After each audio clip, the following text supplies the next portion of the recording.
अस्सलाम वालेकुम। I am Chaudhary Shahad. Welcome to the YouTube channel electrical test preparation by Chaudhary Shahad. हम discuss कर रहे हैं हांडा बुक का चैप्टर नंबर 20 सिंक्रोनस जनरेटर का। तो हम ऑलरेडी पार्ट नंबर 1 डिस्कस कर चुके हैं। तो अगर आपने नहीं देखा तो पहले पार्ट नंबर 1 देखें, क्योंकि पार्ट नंबर 1 में हमने जो है वो इम्पोर्टेंट थ्योरी के कॉन्सेप्ट को डिस्कस किया है, जिससे आपकी जो चैप्टर की अंडरस्टैंडिंग है वो बेहतर हो जाएगी। तो पहले आप पार्ट नंबर 1 देखें। अब एम सी क्यूज़ की डिस्कशन स्टार्ट करते हैं। एम सी क्यूज़ नंबर 34 है, damper in large generator. Basically जो होते हैं डैम्पर्स होते हैं वो इंक्रीज स्टेबिलिटी।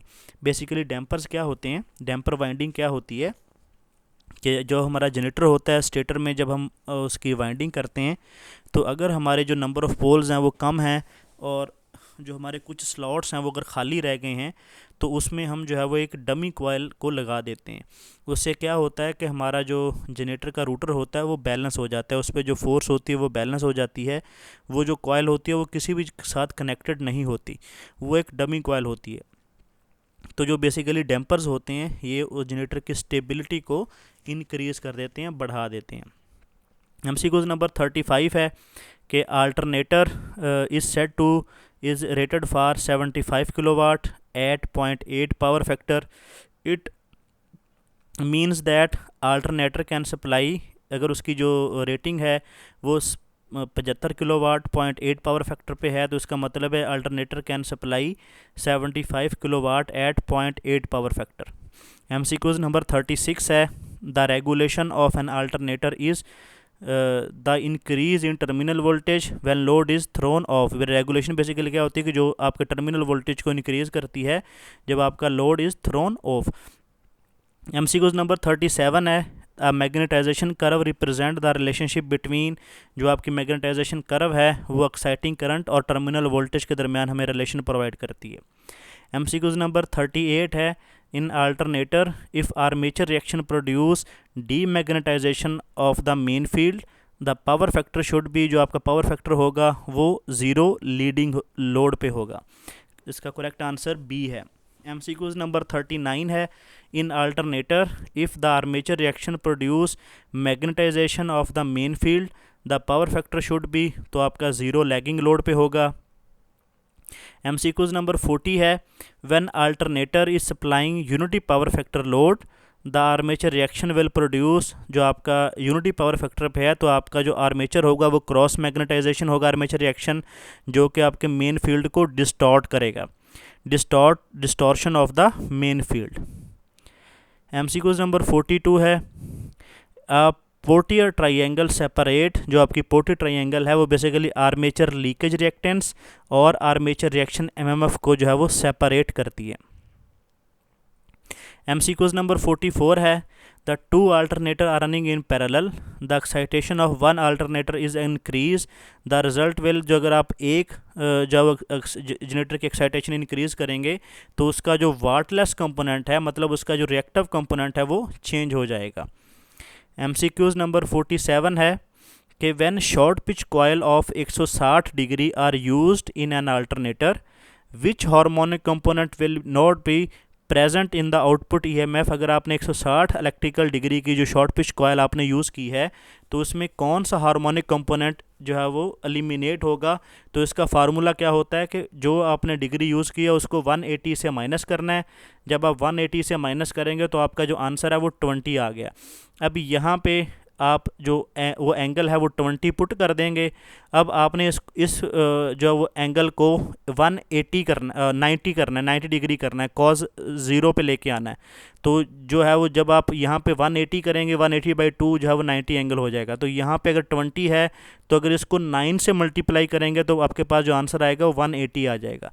तो इसका मतलब है कॉज जो आपका 90 है तो इस उसको 0 होता है तो उसको का जो एन की वैल्यू आएगी वो 9 आएगी। तो इसका मतलब अगर आप 160 डिग्री करेंगे तो आपका जो हार्मोनिक्स एलिमिनेट होगा वो 9th हार्मोनिक एलिमिनेट हो जाएगा। MCQ नंबर 48 है, 20 megawatt turbo alternator is supplying power at 80 megawatt at power factor lagging, suddenly the steam supply of to the turbine is cut off and alternator remains connected to the supply network and field supply also remains on. What will happen to the alternator? तो इसका मतलब जो alternator will continue to run as synchronous motor rotating in the same direction. उसके बाद MCQs number 53 है, the rotor of salient pole alternator has 24 pole, the number of cycle of EMF in one revolution will be, तो आपके 12 cycle होंगे.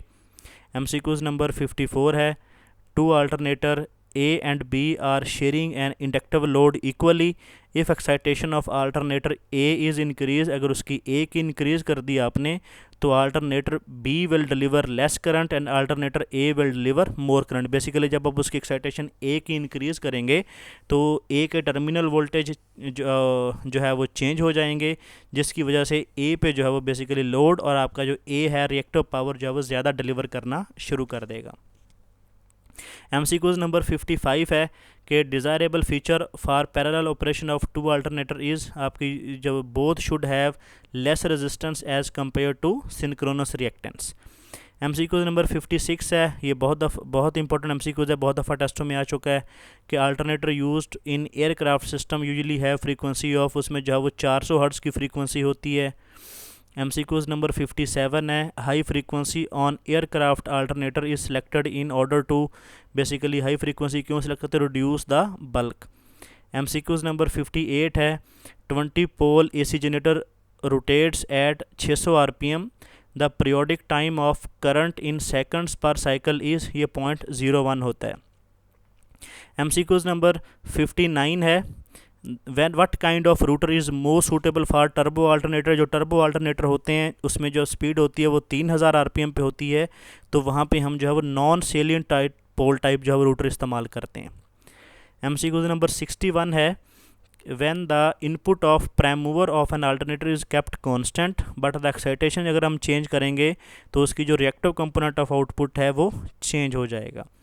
MCQs number 62 है, if two machines are running in synchronism and the voltage of one machine is suddenly increased, तो आपकी जो synchronizing torque will produce to restore the further synchronism. Basically क्या होगा, जो जनरेटर है आपका वो सिंक्रोनाइजिंग टार्क जनरेट करता है कि अगर तो उसकी जो स्पीड है, जिस जनरेटर की स्पीड कम हो रही होगी वो उसकी जो स्पीड है, पावर है, थोड़ी सी उसको ज़्यादा करने की कोशिश करेगा ताकि वो जनरेटर जो है वो सिंक्रोनिज्म में रहे. लेकिन अगर वो जो है वो सिंक्रोनिज्म जो है वो पावर इतनी नहीं होगी तो वो सिंक्रोनिज्म से जनरेटर जो है वो आउट हो जाएगा.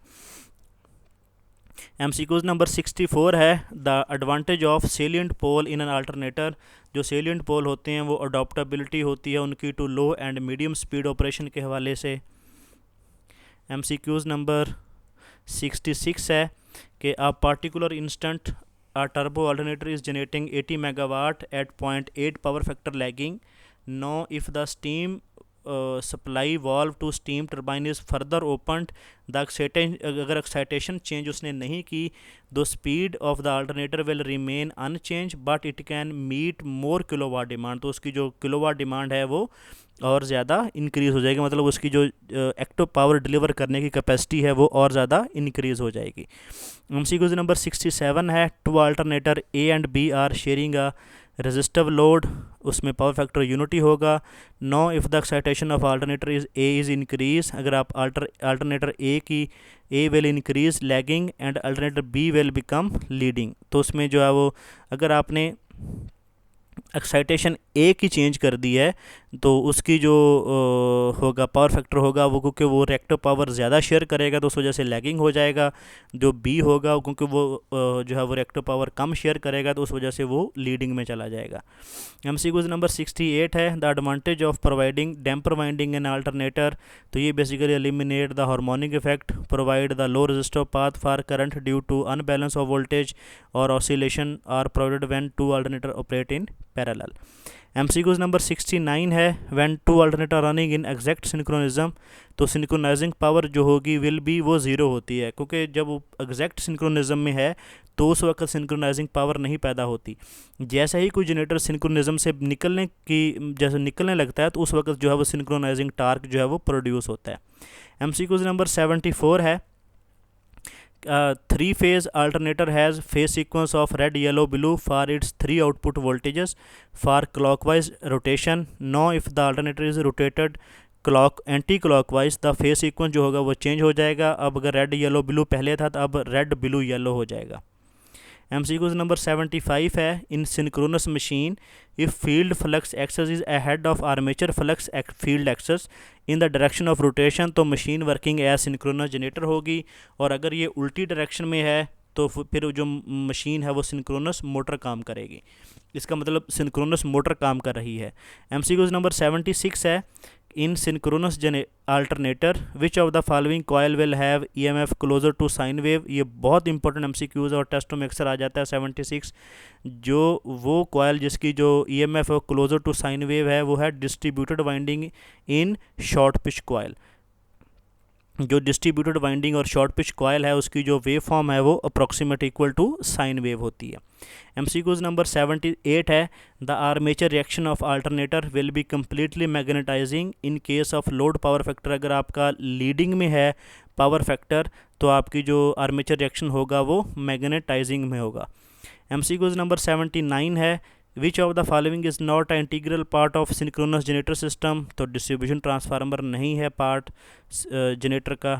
MCQ नंबर 80 है, for turbo generator the range of excitation voltage जो होती है वो 100 से 800 वोल्ट के दरमियान होती है. MCQ 81 है, in case of low speed hydrogenerator the short circuit ratio जो होती है वो 10 to 15 होती है, 15%.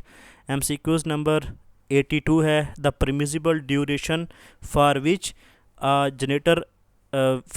generator of rated frequency 50 Hz can run at 46 Hz is, तो हम जो परमिसिबल लिमिट उसकी 1 सेकंड की है. MCQ नंबर 83 है, the permissible duration in supply frequency तो ±2% होता है. MCQ नंबर 84 है, the regulation of alternator is likely to be negative in case of. जब रेगुलेशन नेगेटिव कब होगी, जब आपका जो पावर फैक्टर होगा वो लीडिंग में होगा. मतलब नेगेटिव कब होती है, मतलब क्या है कि आपका जो जनरेटर है वो टर्मिनल वोल्टेज से जो है वो ज़्यादा वोल्टेज जनरेट कर रहा है तो उस वक्त जो रेगुलेशन होगी वो नेगेटिव होगी. तो ये था आपका पार्ट नंबर 2. रिमेनिंग MCQs हम इंशाल्लाह पार्ट नंबर 3 में डिस्कस करेंगे. तो अगर वीडियो अच्छी लगी हो तो वीडियो को लाइक कर दें, शेयर कर दें और चैनल को सब्सक्राइब कर लें.